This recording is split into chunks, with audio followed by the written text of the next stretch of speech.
দি আমি আবার কি বলবো, আমার তো ভালো ঘর পেলেই হলো। এটা শুনলি বৌদি আমার বাড়ি থাকবে। উহু, বিচার এখনো শেষ হয়নি খেপা, লক করে বসো। তোরা এভাবে খেচা বেচা করবি না আমার কথা শুনবি? বলেন মোড়ল সাহেব, আপনি যা বলবেন তাই মেনে নেব। তোমার নাম কি? আমার নাম মায়া। বাহ, নামেও মায়া, রূপেও মায়া। আচ্ছা, তোমরা দুজন মেয়ে এসেছো, এর সাথে কোনো গার্জেন আসেনি কেন? গার্জেন বলতে তেমন কেউ নেই।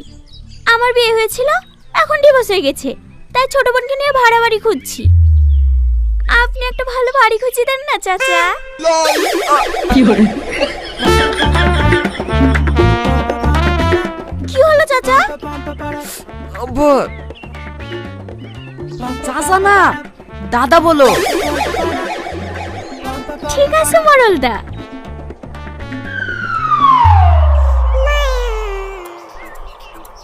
শালা কি লাইন মারছে? তাই তো মনে হয়েছে। বিচারটা করেন চাচা। হ্যাঁ হ্যাঁ, আমি এখন নিলাম ডাকছি।